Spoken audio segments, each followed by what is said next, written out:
অত্যাচার করে, শিক্ষকদের অনেক টাকা চড়িয়েছেন, শিক্ষকের 2 মাসের বেতন দেননি।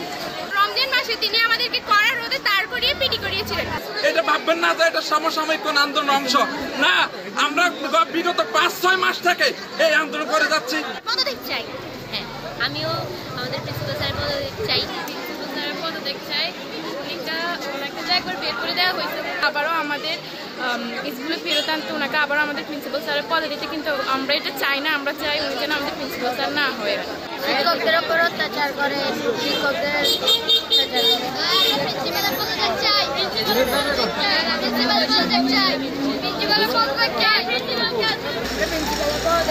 অনেক দুর্নীতি করেছেন, টাকা চড়িয়েছেন, অনেক টাকা চড়িয়েছেন, শিক্ষকের 2 মাসের বেতন দেননি। আর আমাদের পরীক্ষা হয়েছিল 4 বিষয়, আন্দোলনের কারণে আমাদের পরীক্ষা হয়নি, কিন্তু উনি আমাদের 4 বিষয়ের পরে আর আমাদের কোনো পরীক্ষা হয়নি, সেটাকে আমাদের ফেরত দেওয়া হয়নি। বর্তমান অধ্যক্ষ মহোদয়ের বহিষ্কার চাই। তিনি নানা রকম দুর্নীতি, অর্থ কেলেঙ্কারি করেই যাচ্ছেন। তিনি আমাদের শিক্ষকদের বেতন বন্ধ করে রেখেছেন। এছাড়াও রমজান মাসে তিনি আমাদেরকে কড়া রোদে তার করিয়ে পিটি করিয়েছিলেন। যখন আমরা তার কাছে অনুমতি পত্র নিয়ে গিয়েছিলাম, তখন তিনি আমাদেরকে বলেছিলেন 10-15 জন শিক্ষার্থী মারা গেলে আমার এতে কিছুই আসে যায় না।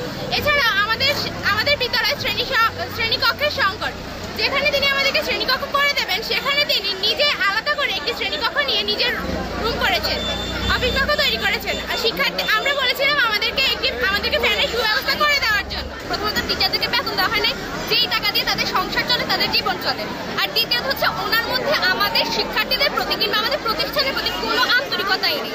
মানে আমরা যখন কোনো সমস্যায় পড়বো, আমরা নিশ্চয়ই আমাদের প্রিন্সিপালের কাছে যাবো, কিন্তু তার সেই সমস্যার সমাধানের কোনো আন্তরিকতা যে তিনি এটা যে সমাধান করবে সেরকম কোনো কিছু। যেরকম আমাদের ফায়ার ড্রিল হয়েছিল, আমরা যখন ক্লাস 8-এ ছিলাম, আমাদের জীবন জীবিকা বিষয়ে একটা ফায়ার ড্রিলের আয়োজন করা হয়েছিল। সেখানে ভাউচার ছিল 2230 টাকা, কিন্তু তিনি সেই কাগজটা ছিঁড়ে সেই ভাউচার লিখেছে একজন প্রিন্সিপাল। উনি প্রত্যেক সময় বিদ্যালয়ে আসার পর প্রতিষ্ঠানে পুরো প্রতিষ্ঠান ঘুরে দেখবে ক্লাস কার্যক্রম সঠিকভাবে চলছে কিনা। উনি সেরকম কোনো কাজ করতো না।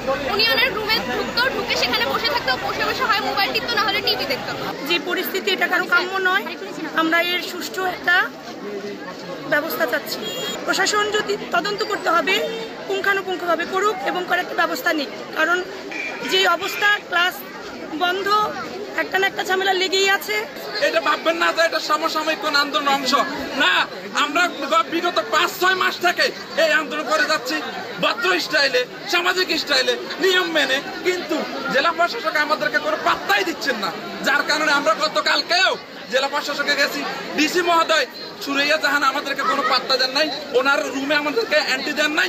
উনি আমাদেরকে 2 জন এডিসির কাছে পাঠাইছে, 2 জন এডিসি আমাদের সাথে একদম তামাশা করেছে।